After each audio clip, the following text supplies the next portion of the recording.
আবু বকর কান্না করেন, ইয়া রাসূলুল্লাহ, হাসরের মাঠে আমার আল্লাহ আরেকটা হুঙ্কার দিবেন আর বলবেন, ওয়ামতাজুল ইয়াউমা আইয়ুহাল মুজরিমুন, ও গুনাহগার নাফরমান, আজকে তোমরা আমার নেককারদের থেকে আলাদা হয়ে যাও। আমি নেককারদের ডান হাতে আমলনামা দিয়ে জান্নাতে পাঠাবো,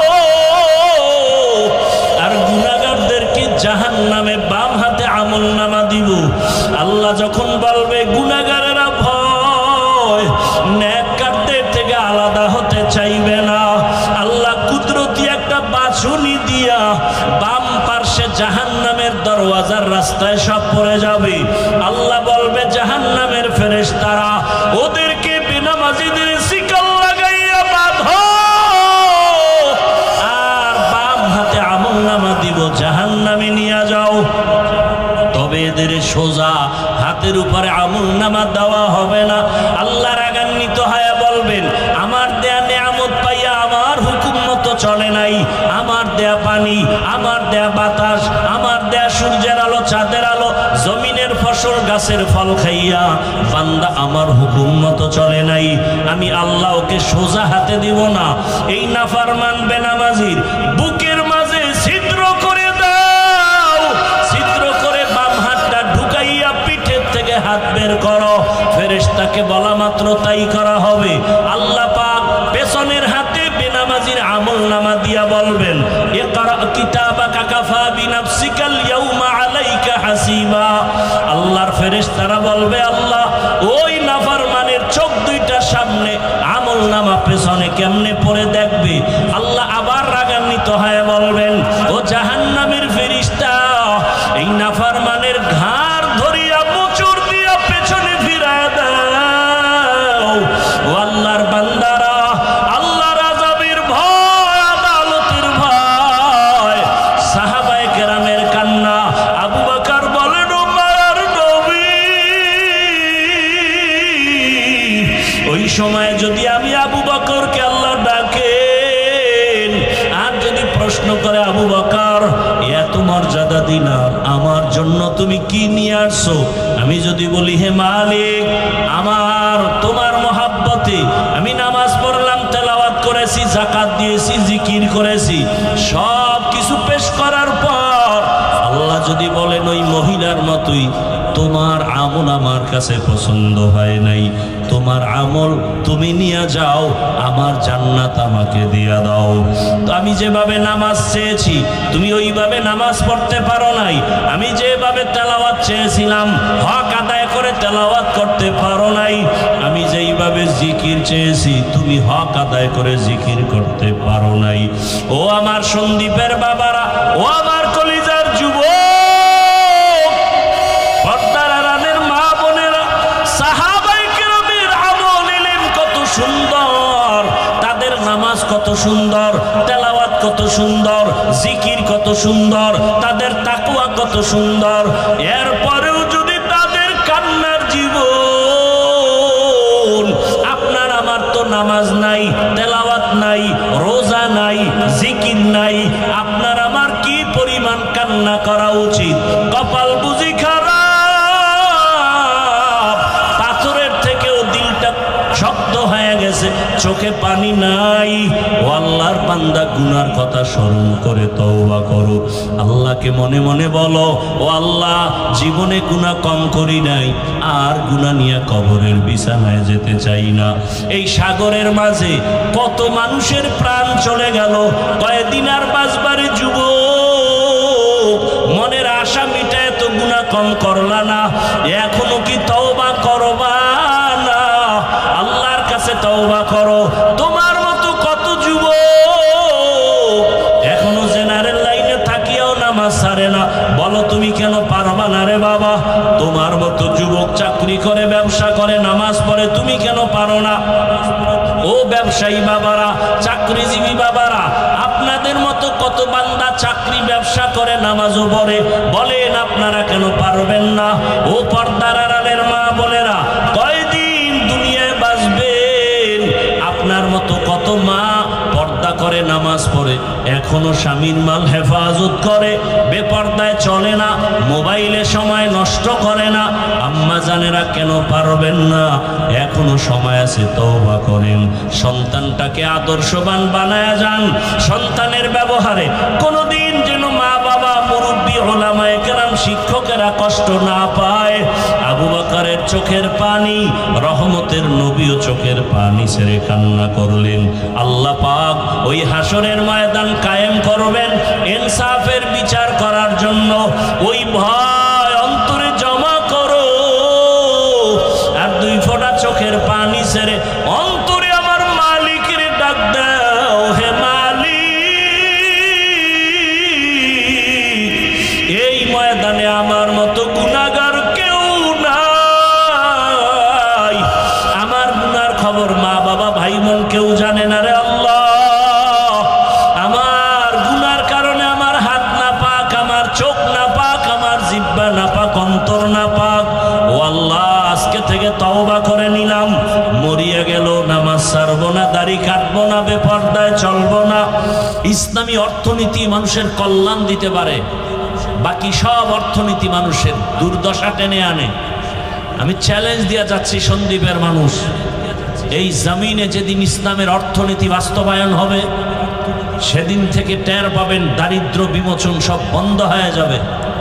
যতদিন পর্যন্ত ইসলামের অর্থনীতি জমিনে বাস্তবায়ন হবে না, ততদিন পর্যন্ত কোনোদিন এই অর্থনীতির কল্যাণ পরিপূর্ণ আসবে না, দারিদ্র বিমোচন হবে না।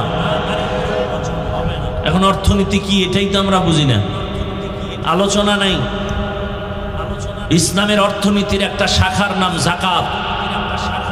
ইসলামী অর্থনীতির একটা পয়েন্ট হলো সাদকা।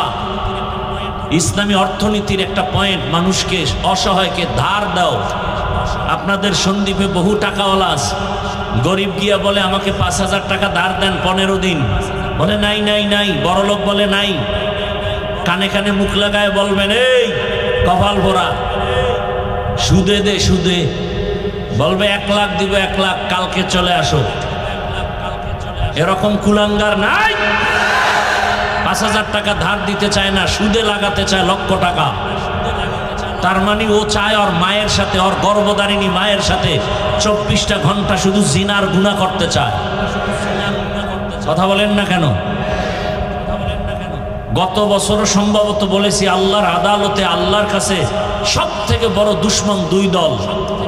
এক দলের কথা কোরআনে আছে, আর এক দলের কথা বুখারী শরীফে আছে। কোরআনের বর্ণিত দলের নাম সুদের সাথে যারা জড়িত, এরা কত বড় আল্লাহর দুশ্মন। আল্লাহ বলেন আমি নিজে তার সাথে যুদ্ধ করার জন্য তো রেডি আছি। আর এক দলের কথা আছে বুখারী শরীফে, তারা কারা? যারা ওলিয়া উলিয়া মানে না। আল্লাহ বলেন আমিও তাদের সাথে যুদ্ধ করব। মান আদালি ওয়ালিয়ান ফাকাদ আযানতুহু বিল হারব। ওলিয়া উলিয়ার দুশ্মন যারা, এরাও আল্লাহর আদালতে চূড়ান্ত দুশ্মন। আল্লাহ নিজে ওদের সাথে যুদ্ধের ঘোষণা দিয়েছেন। আর সুদের সাথে জড়িত যারা 24 ঘন্টার সেকেন্ডে সেকেন্ডে অল টাইম জেনার গুনাহ, তাও কার সাথে? গর্ভধারিণী মায়ের সাথে। আপনি চিন্তা করতে পারেন, লজ্জা থাকলে মরে গেলেও তুই হারাম খাওয়ার কথা না।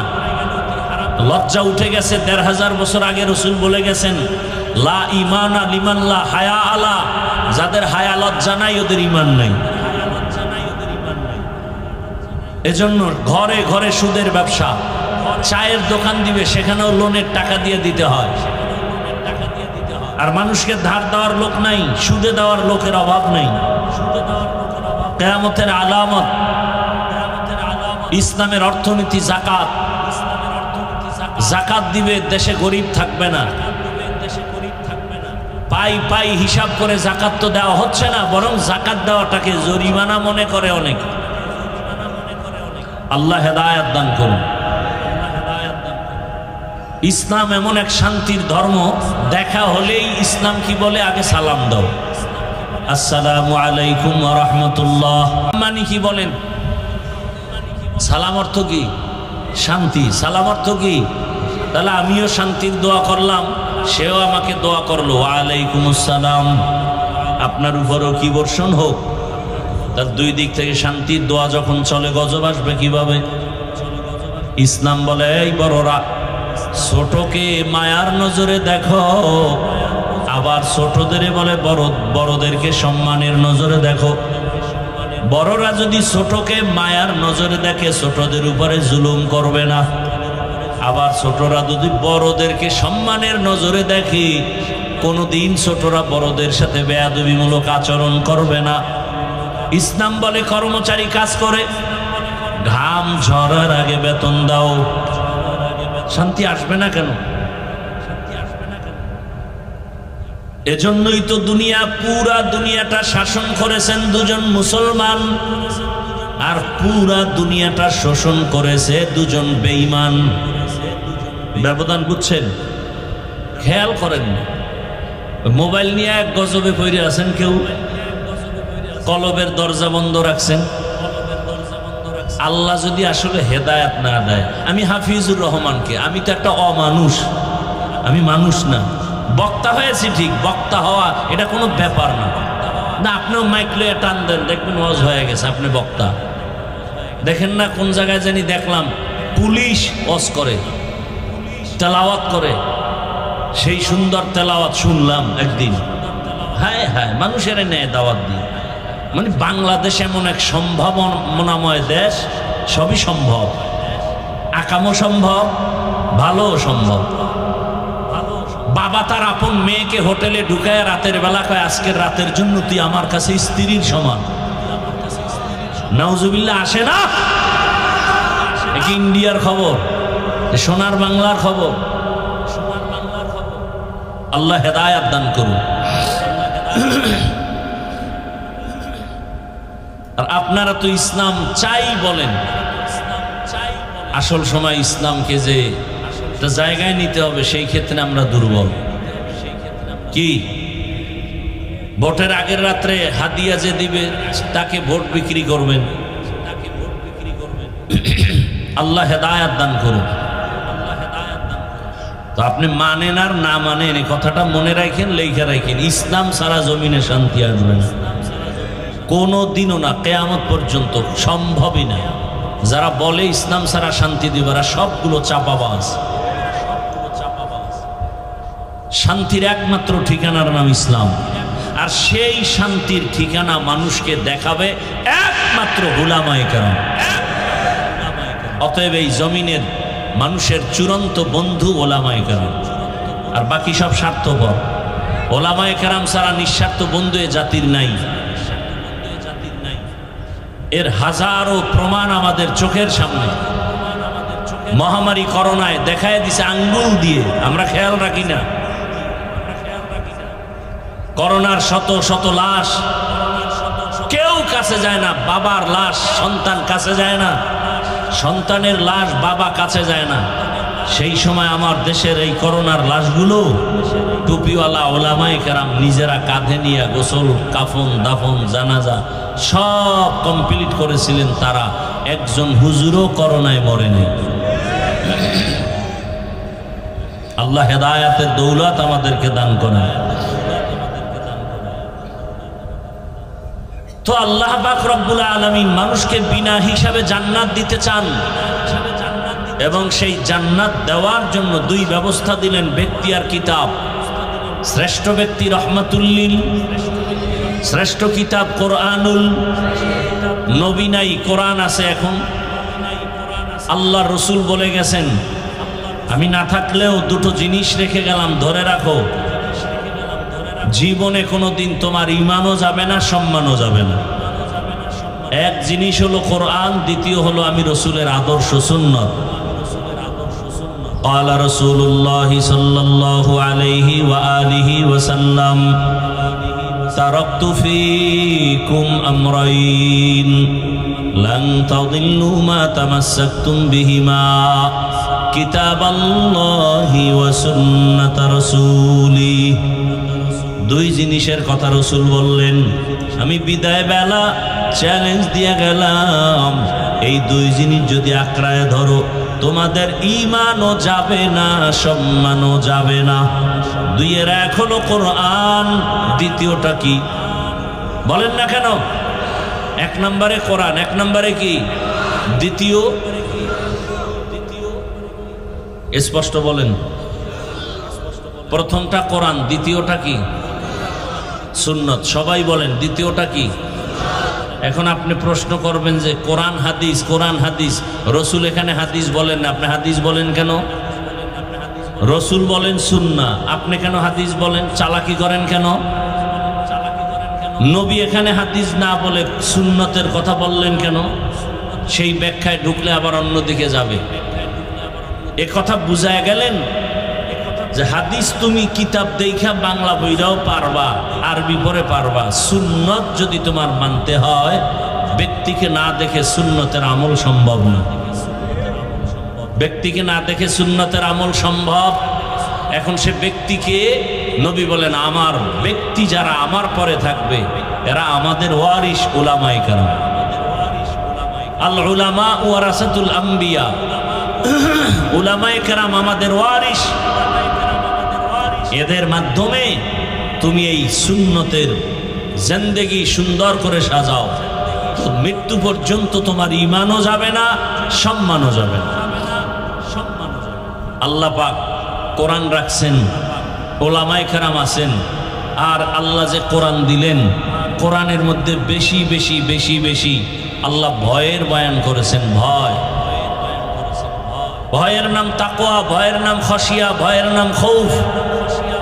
আমি যে আয়াত পড়েছি আল্লাহ এখানে ভয়ের কথা বলেন, ওয়া আম্মা মান খাফা মাকামা রাব্বিহি ওয়া নাহান নাফসা আনিল হাওয়া ফাইন্নাল জান্নাতা হিয়াল মাওয়া। হর কে দারদ খৌফে হকদার দিল মাদাম জান্নাতুল মাওয়া দেহদ উরা মাকাম জুজবা হকচি জে মখাজ ইনসুজা ফজলে উআ মস্তে দর জুমলা জাহা। আপনারা এখন কি ঘুমে ধরছে? আমি তো জানি বাঙালিরা রাতে ঘুমায় না, মোবাইলের হক আদায় করে। আল্লাহর কাছে একটা নিয়ে যেতে হবে তো। মায়ের হক আদায় করতে পারে নাই, বাবারটা পারে নাই, বোনেরটা পারে নাই, ভাইয়েরটা পারে নাই, সন্তানেরটা পারে নাই, মোবাইলেরটা যদি পারে তো এই উসিলায় তো নাজাত পাওয়ার একটা রাস্তা আছে। সেদিন এক সোরা ছবি তুলতে, ছবি তো ছবি, আপনাদের কি বলবো, আমাকে হুজুরগো ফিরাইতেরি না ছবির জন্য, পাগল করে ফেলে ছবি তোলার জন্য। তো এরকম একজন আসছে, হুজুর না, ছবি তুলবে, বলে হুজুরের দিকে তাকান। তা আমি তো কখনোই তাকাবার চেষ্টা করি না, অন্যদিকে চোখ ঘুরায় রাখি এবং ঠোঁট নাড়ায় ইস্তেগফার করতে থাকি। সেই বলতেছে আমি চুপ করে নিচের দিকে তাকায় আছি। তাকান, আমি কি তুলে ফেলেন, আমি তাকাবো না। রসুল অনুমতি দেয় না, আমি অনুমতি দেওয়া। কিছু কপাল পরা আছে, হুজুর একটা ছবি তুলি, অনুমতি আছে? আরে রসুল দেয় না, আমি অনুমতি দিব কেন তোমাকে বলো? মূর্খতার প্রশ্ন। এখন আমারে বলতেছে হুজুর একটা ছবি যদি এ উসিলা আল্লাহ আমাকে মাফ করে হাসরের দিন, কেমন তার সেরা চিন্তা করেন। আল্লাহ হেদায়েত দান করুন। এর থেকে বাঁচার কোনো তদবির পাইতেছি না। অনেক বুজুর্গরে জিগাইলাম, হুজুর এই ছবি তোলার গজব থেকে বাঁচতে পারি কেমন? কোনো রাস্তা নাই, খালি ইস্তেগফার করো, আর কি করবা? কারণ এমন এমন ব্যক্তি ছবি তুলতে চায়, কিছু বলাও যায় না। বাথরুম থেকে বেরোয় দেই মোবাইল ধরে রাখছে, বিষয় কি? কয় ছবি তুলে। আমি ভিতরে আসলি না কেন? বেহায়া বেলাজা কোথাকার। বরদোয়া করা জায়েজ থাকলে তাহাজ্জুদে ওদের জন্য কঠিন বরদোয়া করতাম। ওয়াজে যদি আমি বরদোয়া করি আর সবাই যদি আমিন বলে, ফজরের আগে নাই, কারণ এতগুলো মানুষের আমিন খালি ফেরত যাবে না। ওয়াজে আসছো, সেখানে মোবাইল নিয়ে আসছো কেন? কি মোবাইলের কাজ কি ওয়াজের প্যান্ডেলে? বলো, একটা মানুষ যৌক্তিক একটা জবাব দিতে পারবে না। কপাল পুড়ে গেছে, কে বুঝাবে এই জাতিকে? আমি তো হাফিজুর রহমান বলি সব মাহফিলে, আমি মরে যাব, আমার মতো বলার কণ্ঠও মরে যাবে, আর কেউ বলবে না, কেউ বলবে না। বলার মানুষ নাই, শোনারও মানুষ নাই, বিরোধিতার মানুষের অভাব নেই। হুজুর ওয়াজ করেন, আপনারে নিয়ে এত টেনশন করার কি দরকার? সেই ওয়াজ করা তো শিখি নাই। যাদের থাপ্পড় খেয়ে এখানে বসছি তারা তো এই মেজাজের ছিলেন না। তারা বয়ান করতেন, কেউ পান খাবে স্টান উঠায় মাথার উপরে মারতেন, এটা তো দেখে আসছি। আর তাদের থাপ্পড় খেয়ে এই চেয়ারে বসছি। আর তাদের বয়ান ছিল গলা কাটা মুরগির মতো, মানুষ ময়দানে চিৎকার দিত। ওই বয়ান কিয়ামতের আগে আর কেউ করতে পারবে কিনা আমার জানা নাই। ঘুরি তো সারা দেশে, কারো বয়ানের সাথে তো মিল পাই না। একই বয়ান এক একজনে করে, কিন্তু তাদের বয়ানগুলো একই বয়ান। মানুষ কান্না করতে করতে বেকারার হয়ে যায়। কিন্তু এ নাই তো, বরং বিরোধিতা করে। কি এত কান্না লাগে না? নবী এত কাঁদেন নাই, দেখছেন নি কারণ? অথচ আল্লাহ বলেন ফালিয়াজহাকু কালিলা ওয়ালিয়াবকু, কম হাসো বেশি কান্দো। পয়গম্বর নূহ আলাইহিস সালাম এত পরিমাণ কান্না করলেন। আল্লাহ নূহ নবীর নাম হলো আব্দুল গফফার, কিন্তু কান্না আল্লাহর কাছে এত দামি। দয়াময় আল্লাহ কান্নাওয়ালা শব্দ দিয়ে ডাকলেন, ইয়া নূহ। কান্নাওয়ালা শব্দ দিয়ে সূরার নামও করে দিলেন। সূরার নাম কি? আর ভাই কথা বলেন, মোনাজাত দিয়ে নেমে যাবো। কিন্তু আমার বয়ান করার এত ঠেকানা, কারণ শখ মক মিটে গেছে সব। এখন কথা যত কম বলি তত আরাম, ঘুমামো। আপনারা শুনতে না চাইলে আমার এত ঠেকা কি আপনাকে জোর করে বয়ান শোনাতে হবে? আল্লাহ আমাকে হেদায়াত দান করেন। সূরার নাম সূরা নূহ। নূহ মানি ক্রন্দন করা। আল্লাহর কাছে নূহ নবীর কান্না এত ভালো লাগছে, নাম বাদ দিয়া কান্নাওয়ালা শব্দ দিয়ে ডাকলেন, ইয়া নূহ, হে কান্নাওয়ালা গোলাম। আর আপনি বয়ে বয়ে ফতুয়া লেখেন, এত কাদা লাগে না? না, এত কাদা লাগে না? কান্নার বয়ান নাই তো। নিজে কাঁদে না, আরেকজনকে কাঁদানের বয়ান কি করবে? অথচ রসুল কাঁদতেছেন, আবু বকর নামাজে দাঁড়ায় কাঁদতেছেন। সময় থাকলে শোনাবো, না থাকলে নাই। উঠা বসা করবেন, আমি আস্তে করে হাত উঠায় মোনাজাত দিয়ে নেমে যাব। তামাশার জায়গা না এগুলো। এই জন্য শুরুতে বলছিলাম, এখানে আসতেও কপাল লাগে, বসতেও কপাল লাগে। কারণ যেই রসুল, আমি হাফিজুর রহমানকে রসুলের বয়ানে কপাল গোলে না। কেমন কপাল পোড়া! যেই রসুলের চেহারার দিকে একবার তাকাইলে জাহান্নামের আগুন হারাম। কেমন রহমতের নবী আমার! যেই রহমতের নবীর চেহারা একবার দেখবে পেটের ক্ষুধা থাকে না। কেমন রহমতের নবী! সেই রহমতের নবীকে 13 বছর দেখলো, বয়ান শুনলো, কালেমা পড়ে নাই। নাম জানেন এই বেঈমানের? গর্বা সুরত আদমি ইনসা বুদে আহমদ বু জাহলো হামেক সাবুদে। অন্যদিকে 27 বছরের এক যুবক তরবারি নিয়ে দৌড়াবে। কয় বছরের? 27 বছরের যুবক তরবারি নিয়ে দৌড়ায় আমার রসুলকে জবাই করার জন্য। কাছে গিয়ে নবীর চেহারা দেখে তরবারি ফালায় বলে, ইয়া রাসূলুল্লাহ, দয়া করে আমাকে মাফ করে দেন, কালেমা পড়ায় মুসলমান বানায় দেন। রসুলকে জবাই করতে গিয়া কালেমাওয়ালা হয়ে গেল। নাম কি? এর নাম কফাল। 13টা বছর বয়ান শুনলো, একই দস্তারখানে খাইলো, চেহারা দেখলো, কালেমা পড়ে না, আবু জাহাল। এর নাম কফাল। আর 27 বছরের যুবক তরবারি নিয়ে রসুলকে জবাই করতে গিয়া কালেমাওয়ালা হয়ে গেল। এর নাম কফাল। সেই কপালওয়ালা এত দামি হয়ে গেল, 5 মিনিটের ব্যবধানে তরবারি নিয়ে বাইতুল্লাহর পার্শ্বে হাতিমে কাবায় দাঁড়ায় বলে, বেঈমানের আয়, মুহাম্মদের বিরুদ্ধে কথা বলবি, আমার তরবারি তোর জন্য রেডি হয়ে গেছে। সেই ওমর এখন যে রাস্তা দিয়া চলে, শয়তানও রাস্তায় আসে না। চিন্তা করতে পারেন, নবীরে জবাই করবে আর এখন তাকে শয়তান ভয় পায়। ওমর যেই রাস্তায় চলে শয়তান নাই, শয়তান ভয় করে। একটা যুবক মদের বোতল নিয়ে হাঁটতেছে রাস্তার মাঝে, ওমরের দেখেই ভয় পেয়ে গেছে, যদি ওমর পায় আমার কল্লা ফেলে দিবে, তরবারি কথার আগে রেডি।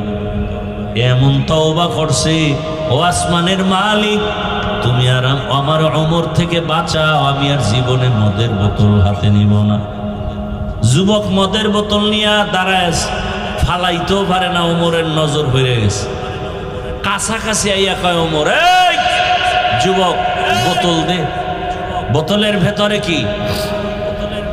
ভয় পায়, দেয় না, কয় ভয় পাও কেন, দে। যুবক এমন মানসিক ভাবে দুর্বল হয়ে তওবা করে বোতল দিল। ওমর তাকায় দেখে বোতলের মধ্যে এক ফোঁটা মদও নাই, পুরা বোতলটাই দুধে ভরা।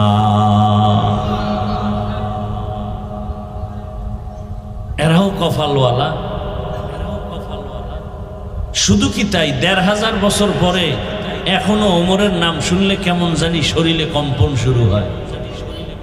ওলামায়ে কেরাম বলেন, পরীক্ষা, তুমি ঘুমের সময় ডান হাতের শাহাদাত আঙ্গুল দিয়া বুকের উপরে তুমি আঙ্গুল দিয়া ওমরের নাম লেখো, আইন মিম রা। ওমরের নামটা বুকের উপরে লেখে যদি তুমি ঘুমাও, ঘুমের মধ্যে তোমাকে শয়তান এসে কোনো খারাপ স্বপ্ন দেখাতে পারবে না। ওমরের নাম যদি ১৪ বার লেখো আর মোবাইলে আকাম করো সারা রাত, এ ফিরাবে কে? জিন্দেগি মে বন্দেগি তু করনা হে, জিন্দেগি মে বন্দেগি তু করনা হে, जिंदगी बे बंदगी शर्मिंदा है, जिंदगी बे बंदगी शर्मिंदा है। दुनिया में हो दुनिया का तलबगार ना हो, बाजार से गुजरो खरीदार ना हो, ये दुनिया एक मिसल कागज फूल है, ये दुनिया एक मिसल कागज फूल है, जिंदगी में बंदगी तू करना है, जिंदगी बे बंदगी शर्मिंदा है, जिंदगी बे बंदगी शर्मिंदा है। কপালওয়ালা, জানি না এই ময়দানে ওমরের মতো কপালওয়ালা কারা, আবার আবু জাহালের মতো কপালওয়ালা কারা জানি না। বয়ান জানে, বয়ান শুনে, তারপরও মোনাজাত না দিয়া রাস্তায় গিয়া শুধু বিরোধিতা করে, এমন বেয়াদব আছে না নাই? আর একদল ওমরওয়ালা কপাল, এখানে বসে হঠাৎ করে তার গুনার কথা মনে পড়ে যাবে, আল্লাহর কাছে কান্না করবে, হে মালিক, জীবনে তো কম গুনাহ করি নাই, মনে চাইছে তো গুনাহ করে ফেলেছি, মনে চেয়েছে দাড়ি রাখবো না রাখি নাই, মন বলেছে নামাজ পড়বো না পড়ি নাই, মনে চাইছে পার্কে যাব দৌড়ায় গেলাম, মনে চাইছে আড্ডা দিব নারীদের নিয়ে আড্ডা দিলাম।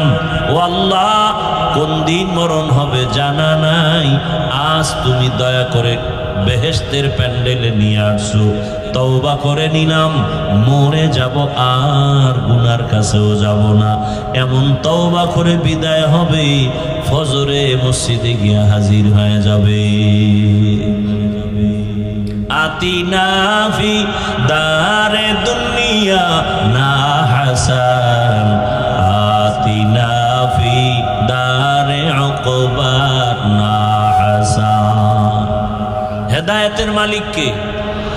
আরো আস্তে করে বলেন, মান ইয়াহদিল্লাহু ফাহুয়াল মুহতাদ ওয়া মান ইউদ্লিল ফালান তাজিদ লাহু ওয়ালিয়াম মুরশিদা।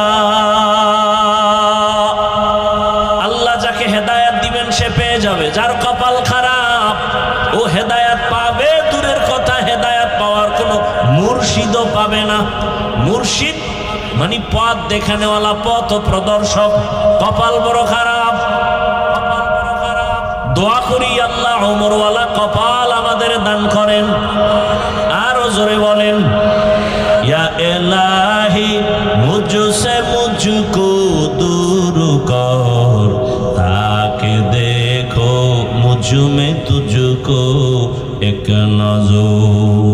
আল্লাহ বলেন, যারা আমি আল্লাহর আদালতে দাঁড়াইয়া হিসাব দেওয়ার ভয় দুনিয়াতেই গুনাহ থেকে নিজেকে বাঁচাবে, আমি আল্লাহ ওয়াদা করলাম তাকে বিনা হিসাবে জান্নাত দিয়ে দিব। গুনাহ তো করেই ফেলেছি, আল্লাহ কয় তোরে আমি নৈরাশ করলাম না, ফিরায় দিলাম না। গুনাহ করেই ফেলেছো, এখন আমার থেকে তওবা কর। তওবার দরওয়াজা সব সময় খুলে রাখলাম। তওবা করবি, আমি তোর জীবনের গুনাহ মুহূর্তে মাফ করে তোকে জান্নাতি বানায় দিব। তওবার দরজা খুলে রাখলাম। আয় আল্লাহর আদালতে দাঁড়াইয়া হিসাব দেওয়ার ভয় অন্তরে জমা করো। কেন বলে আল্লাহর আদালতটা বড় ভয়ঙ্কর হবে। আল্লাহর আদালতের নাম কিয়ামতের আদালত।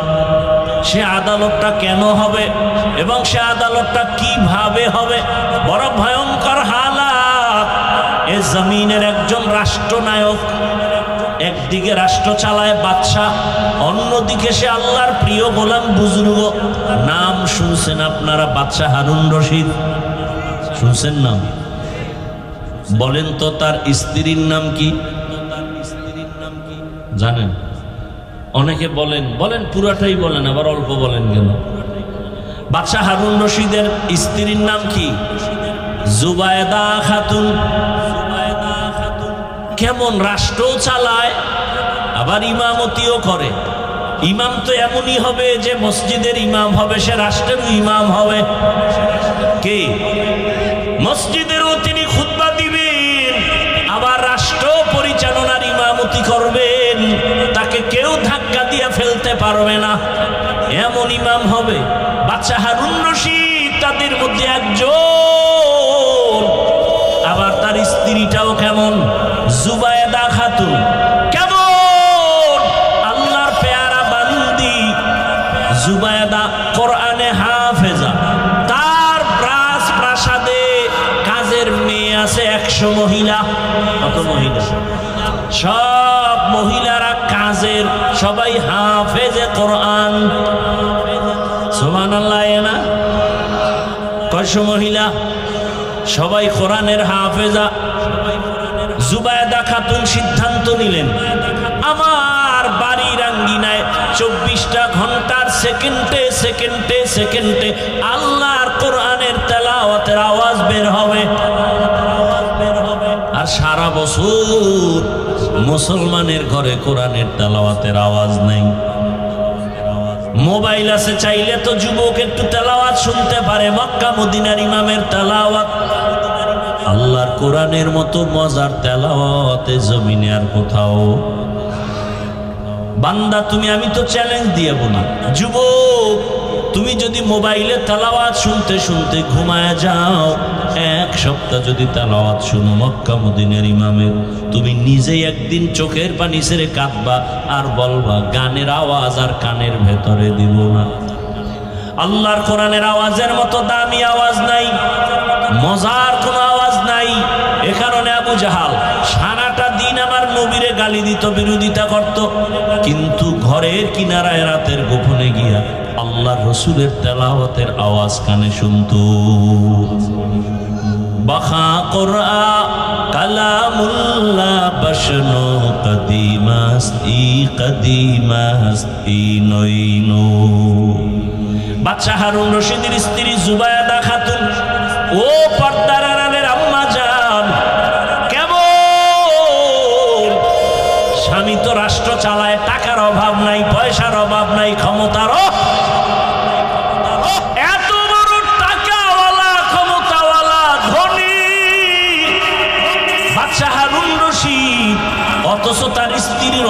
অন্তরটা কেমন নরম, আমার মালিকের মোহাব্বত অন্তরে ভরা। সিদ্ধান্ত নিলেন আমার 100 মহিলা কাজের লোক, আমি এদেরকে টাইম বন্টন করব এমন ভাবে যে আমার বাড়ির থেকে 24 ঘন্টা কোরআন তেলাওয়াতের আওয়াজ। 100 মহিলাকে ভাগ করে দিলেন, তুমি এই টাইম তেলাওয়াত করো, এরপরে কাজে যাও, এরপরে আরেকজন নারী এ কাজে যাও, এরপরে আরেকজনে তেলাওয়াত করো, এরপরে তুমি কাজে যাও। এভাবে ভাগ ভাগ করে দিলেন। জুবায়দা খাতুন আল্লাহর কাছে এত দামি হয়ে গেলেন, বলবো একদিন স্বপ্ন দেখে জুবায়দা খাতুন বাইতুল্লাহর সামনে দাঁড়ানো। কোথায় দাঁড়ানো?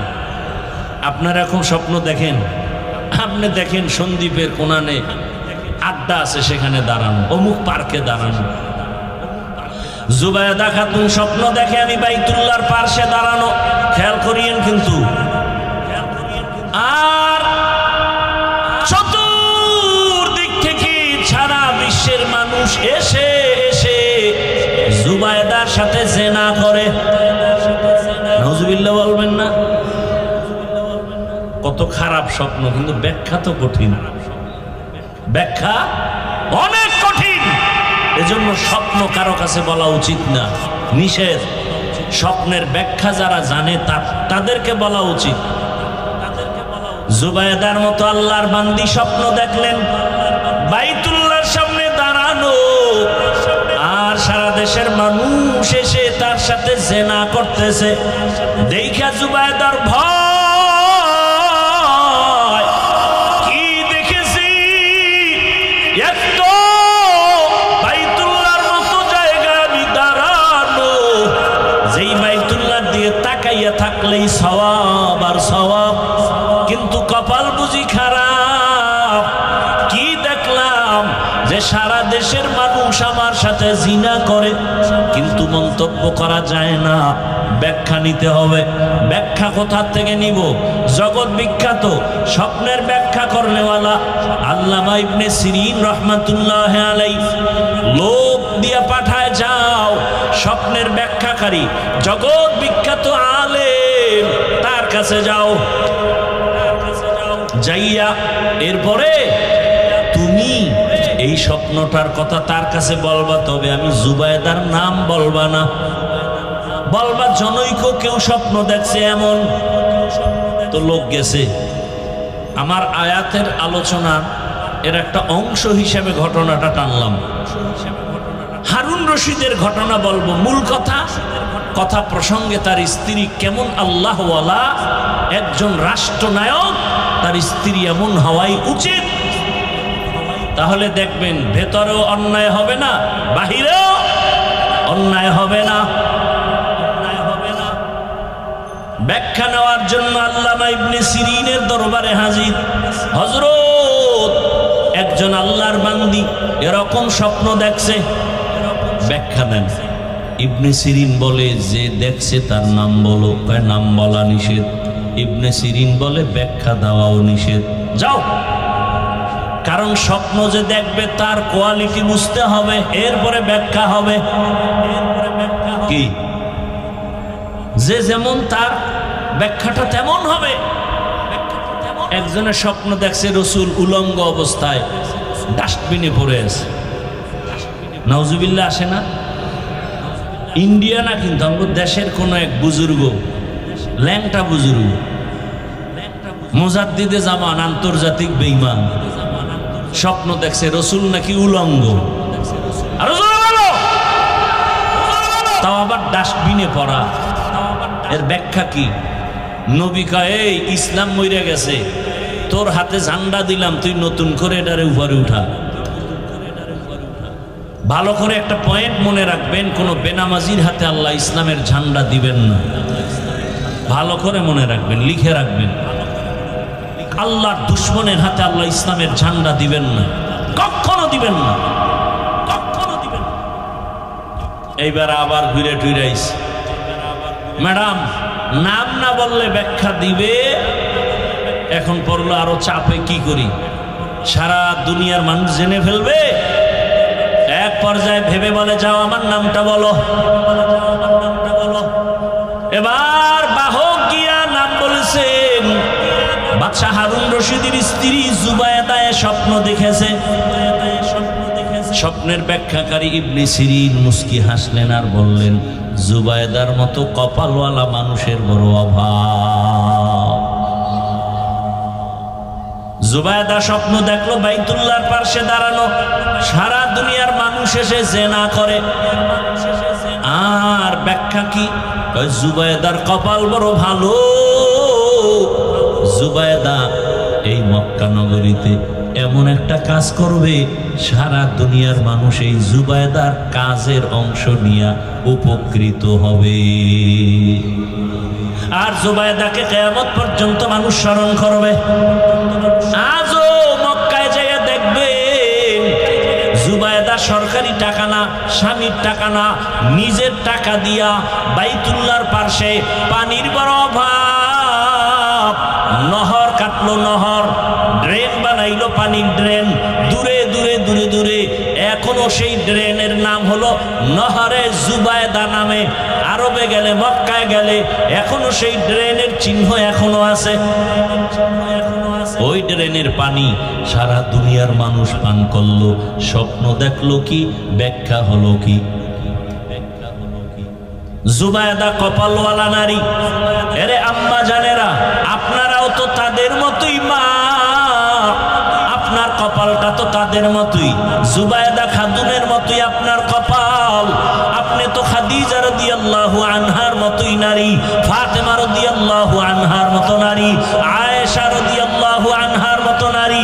এরে আম্মা জান, তাদের জিন্দেগি আর আপনার জিন্দেগির চলাফেরা কেন উল্টা পাল্টা? আপনার মতো মা, আপনারা তো আলেমের মা হবেন, ধন্য সন্তানের ধন্য মা হবেন। সেক্ষেত্রে আপনাদের তো অনেক চিন্তা ভাবনা করে কদম দিতে হবে। এই জুবায়েদার স্বামী হারুন রশিদ বাদশা, তিনি একদিন তার রাজপ্রাসাদে দুপুরবেলা উলামায়ে কেবার যারা বড় বড় আলেম রাষ্ট্রের দাওয়াত দিলেন, খানার দাওয়াত। খানার দাওয়াত দিয়া সবাইকে রাজপ্রাসাদে সুন্দরভাবে আপ্যায়ন করলেন। বিভিন্ন আইটেমে খানা দিয়া শেষ করে বললেন, হযরত উলামায়ে কেরাম কেমন খাইলেন? আলহামদুলিল্লাহ, বাদশার প্রসাদের খানা তো অনেক সুন্দর। এবার আপনারা শান্ত হইছেন নি? বলে হ্যাঁ। এবার আমার একটা প্রশ্ন আছে। এই আমি যে আলোচনা চলতেছে আমার আয়াতের, এই মূল পয়েন্ট এখন বলতেছি। উলামায়ে কেরামদের ডাকলেন আর বললেন, আমার একটা প্রশ্ন হলো। কি বলেন আপনার প্রশ্ন? বলে, আমি বাদশাহ হারুন রশিদরে আপনারা চিনেননি? বলে হ্যাঁ চিনি। বলে তাহলে আমাকে একটু বলবেন, আমি হারুন রশিদ আমল করি যতটুকু পারি। আপনার আজকে আমাকে সবাই অ্যান্সার দিবেন, আমি বাদশাহ হারুন জান্নাতি নাকি জাহান্নামী? এক একজন উলামায়ে কেরামের মধ্য থেকে বলা শুরু হলো, আপনি জান্নাতি না জাহান্নামী এটা ফাইনাল বলা যাবে না, তবে এতটুকু বলা যাবে আপনার ভালো কাজের কারণে আপনি জান্নাতের পথে আছেন, খারাপ কাজের কারণে আপনি জাহান্নামের পথে আছেন, কিন্তু আপনি জান্নাতি জাহান্নামী বলা যাবে না। বাদশাহ হারুন রশিদ বলে, আমাকে যদি একটা সাইড করতে না পারেন আপনারা, আমি খাওয়াইয়া লাভ হইল কি? আপনাদের মজা করে খাওয়ান দিলাম, পারলেন না, আমাকে একটা সাইড করে দিবেন, হয়তো আমি জাহান্নামী নাকি জান্নাতি। এবার সব নিরাশ হয়ে গেল। উলামায়ে কেরাম বিদায়ের পথে হঠাৎ করে মজলিসের পেছন থেকে একটা ছোট বাচ্চা দাঁড়ায় গেল। 9 বছরের বয়সের এক বালক। 9 বছরের বালক দাঁড়ায় বলে, সালাম বাদশাহ জাহাপনা। কি ব্যাপার? বলে, আমি আপনার প্রশ্নের জবাবটা দিতে পারবো যদি আমাকে সময় দেন, বেয়াদবি মাফ করেন, অনুমতি দেন।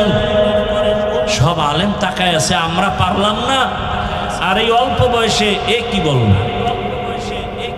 ওই বালক দাঁড়ায় গেল। বাদশা কয়, সামনে আসো।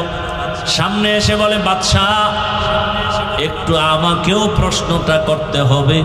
আপনি আবার করেন। কি করছিলেন? বলে, আমি জান্নাতি নাকি জাহান্নামী তা বলো।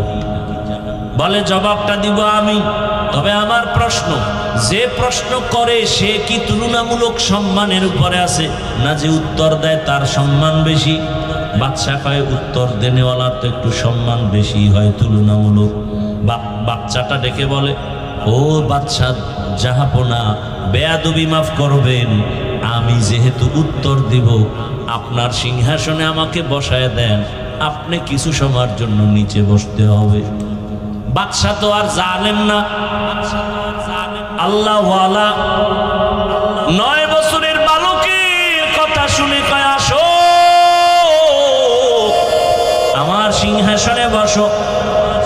বাদশা নিচে বসে গেল। 9 বছরের বালক সিংহাসনে গিয়া জবাব দেওয়ার আগে সুন্দর একটা ভাষণ দিল আর বলল, এই যে বাদশা নিচে বসলো আর আমি 9 বছরের বালক উপরে বসলাম, এটা আমার বাবার বাহাদুরি না, আল্লাহর কোরআনের ইলম থাকলেই এটা সম্ভব। ইলমেরা এজাজ করদান বেহিসাব, খলকেরা দাদান জবাবে বাসওয়াব, হক না দারদ দোস্তে খলকা জারেরা, নিস্তে ই হাসনাত একে দিনদারেরা। আপনাদের কষ্ট হইতেছে না? ডাক দিয়া বলে, বাদশা আপনি যে প্রশ্ন করলেন, আপনি জান্নাতি না জাহান্নামী? আমি জবাব দেওয়ার জন্য সিংহাসনে বসলাম। এবার আমার প্রশ্ন হলো, আপনি একটু বলেন, আপনি চোখ দুইটা বন্ধ করে আপনার ইতিহাসের দিকে তাকান। আপনার জীবনে এমন কোন ঘটনা কি হয়েছে যে আপনার সামনে সুন্দরী মেয়েরা দাঁড়ানো, সুন্দরী রূপসী মহিলা দাঁড়ানো, আপনি একা, কেউ নাই, চাইলেই আপনি গুনাহ করতে পারতেন, জিনা করতে পারতেন, কিন্তু আপনি আমার আল্লাহ দিয়ে তাকায় সে গুনাহ করেন নাই। বাদশা হারুন রশিদ বলে, এর তো ভুরি ভুরি ঘটনা হয়েছে, সীমাহীন। আমার সামনে কত আমার রাষ্ট্রের সুন্দরীরা সামনে হাজির, কেউ নাই, তার আবদার নিয়ে আসছে, সমস্যা, অর্থের সমস্যা, বিভিন্ন কারণে, কিন্তু আমি আল্লাহর ভয়ে ওই গুনার সুযোগ পেয়েও গুনাহ করি নাই। ওই বালক ডাক দিয়া বলে, আল্লাহর উপরে ভরসা করে আমি বলে দিলাম, আপনি বাদশা হারুন রশিদ পরিপূর্ণ জান্নাতি। সব আলেমের মাথা গরম। আমরা সবাই ব্যর্থ। ওই 9 বছরের বালককে জবাব দিল। সব আলেম চিল্লায় বলে, বলো তোমার হাতে কি দলিল আছে? বলে, আমি মন করা বলি নাই, আল্লাহর কোরআনের আয়াত দিয়া দলিল দিচ্ছি, শুনে নেন। ওয়া আম্মা মান খাফা মাকাম রাব্বিহি ওয়া নাহান নাফসা আনিল হাওয়া ফাইন্নাল জান্নাতা হিয়াল মাওয়া। আল্লাহ ওয়াদা করেছেন, যে গুনাহ থেকে নিজেরে দূরে রাখবে, গুনাহ থেকে যে নিজেকে বাঁচায় রাখবে, নিজের প্রবৃত্তিকে কন্ট্রোলে রাখবে, আল্লাহ ওয়াদা করেছেন তাকে আমি বিনা হিসেবে জান্নাত দিব। हर के दारत खौफे हक दौर दिल मदाम जन्नतुल मावा देहत उरामकाम। এরে আল্লাহর বান্দারা, সন্দীপের মুসলমান যুবক বাবা, ও বৃদ্ধ বাবাজি, ও পর্দার আড়ালের মা বোনেরা, সাহাবায়ে কেরামদের জীবনী কত করুণ। তারা ইচ্ছা করে গুনাহ করেন না, বরং তারা এত নেক আমল করেছেন, আল্লাহ খুশি হইয়া তাদেরকে জান্নাতের সুসংবাদ দান করেছেন। এরপরেও তারা কি পরিমাণ জীবন কান্নায় কাটায় দিলেন। রহমতের নবী আমার রাতের বেলা ঈশার নামাজের পরে ঘুমিয়ে গেলেন। হঠাৎ নবী তো ঘুমালে 2 চোখ মোবারক বন্ধ, তবে কলব ঘুমায় না। রহমতের নবী হঠাৎ ঘুমের মাঝে শুনে কান্নার আওয়াজ।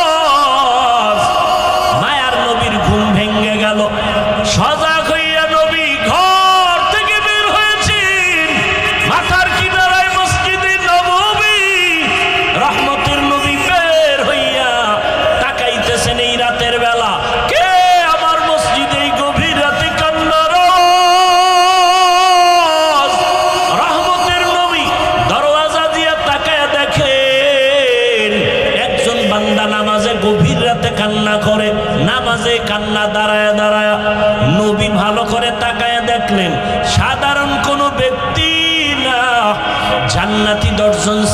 সাহাবাদের মধ্যে প্রথম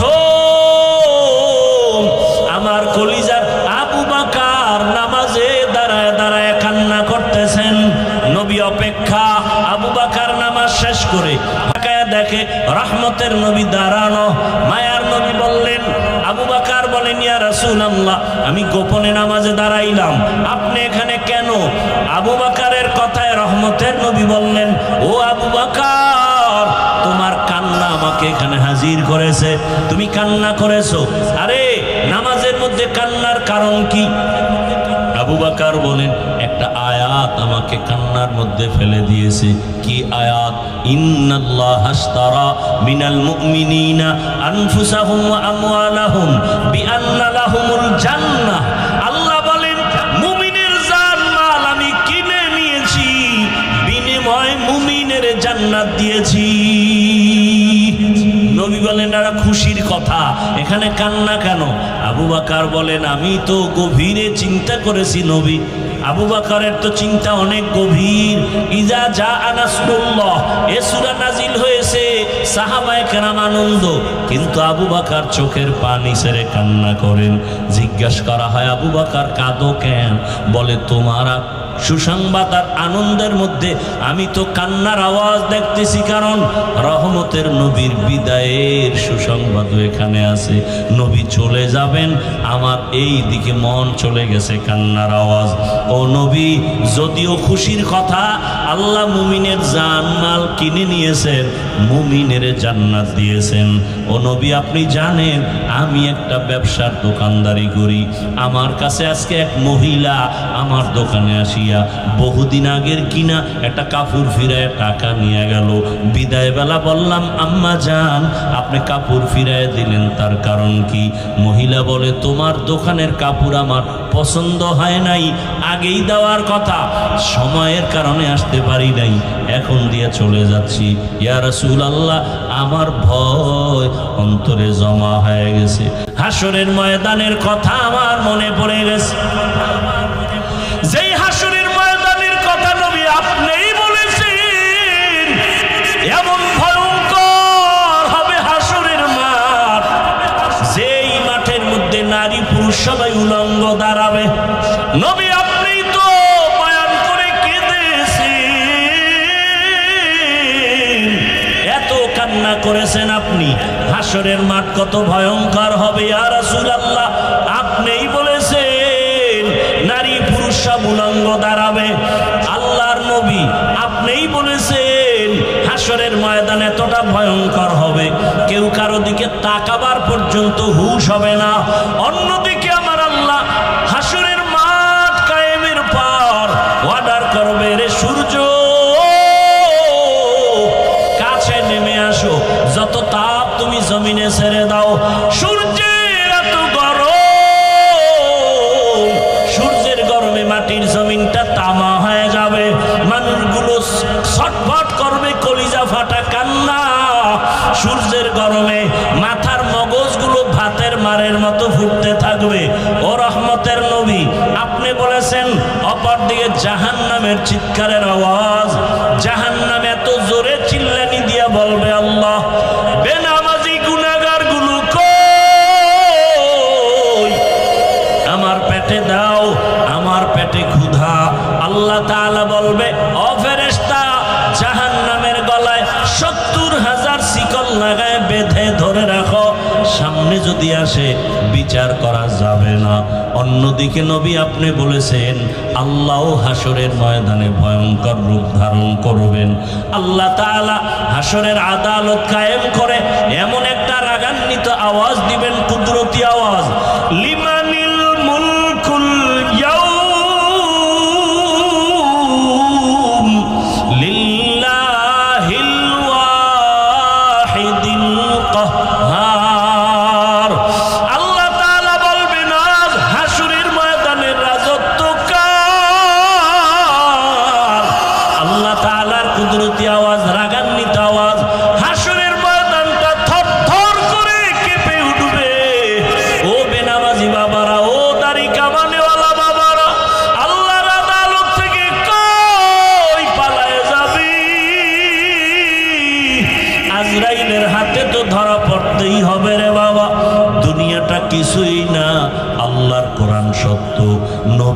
কথা সত্য, হাসরের ময়দানের ঘটনাও সত্য। আল্লাহ পাকের হুঙ্কারে হাসরের ময়দানটা এমন অবস্থা হবে, নবী নিজেই বলেন যে নবীরা কোনো গুনাহ নাই, তারাও কান্নায় বেকারার হয়ে যাবেন। আদম নবীর কান্না, মুসা নবীর কান্না, ইব্রাহিম নবীর কান্না, ঈসা নবীর কান্না, এত কান্নার আওয়াজ কোন উম্মত কাছে গিয়া দাঁড়াতে পারবে না।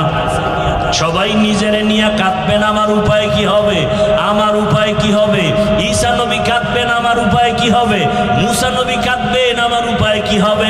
আম্মা জান আয়েশা বর্ণনা করেন, রহমতের নবীকে আমি জিজ্ঞাসা করলাম, ইয়া রাসূলুল্লাহ, তখন আপনি কোথায় থাকবেন? আল্লাহর নবী কান্না করে বলে, ও আয়েশা, এমন কঠিন সময়, সব নবীরা যখন কান্না করবেন, আমি তখন মাকামে মাহমুদ সিজদায় পড়ে যাব, আমিও কান্না শুরু করব। মুসা নবী নিজের চিন্তায় কাঁদবেন, ঈসা নবী নিজের জন্য কাঁদবেন, ইব্রাহিম নবী নিজের জন্য কাঁদবেন, আর আমি একা একবারও আমার নিজের চিন্তা করব না। আমি আল্লাহর আদালতে বারবার কান্না করে বলবো, আমার উম্মত, ও আল্লাহ, আমার উম্মতের কি হালাত। জাহান্নামে একটা উম্মত জানো না যায়, আমার উম্মত জাহান্নামে গেলে আমি জান্নাতে যাব না। আল্লাহ অর্ডার করবেন, নবী উঠে, আপনার কান্না আমি আল্লাহ বরদাস্ত করতে পারি না, আপনি কাঁদবেন না, আপনার উম্মত গুলো ধরে ধরে জান্নাতের দিকে নিয়ে যান। আম্মা জান আয়েশা বলেন, ইয়া রাসূলুল্লাহ, আপনি তখন চিনবেন কি করে আপনার উম্মত কারা? নবী বলেন, ও আয়েশা, দুনিয়াতে যে উম্মত 5 বেলার ওযু বানাইয়া নামাজ আদায় করেছে, হাসরের মাঠে ওযুর জায়গাগুলো নূরের আলোতে ঝলমল করতে থাকবে।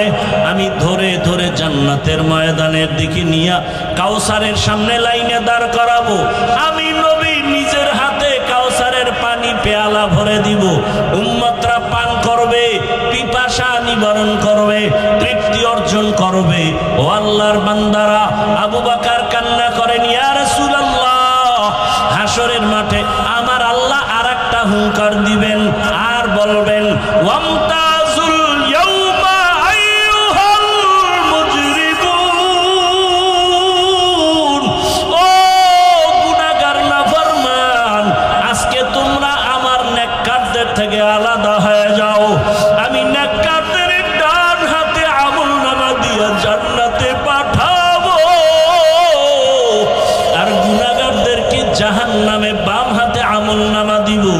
আল্লাহ যখন বলবে গুনাহগারেরা ভয়, নেককারদের থেকে আলাদা হতে চাইবে না, আল্লাহ কুদরতি একটা বাছুনি দিয়া বাম পার্শ্বে জাহান্নামের দরওয়াজার রাস্তায় সব পড়ে যাবে।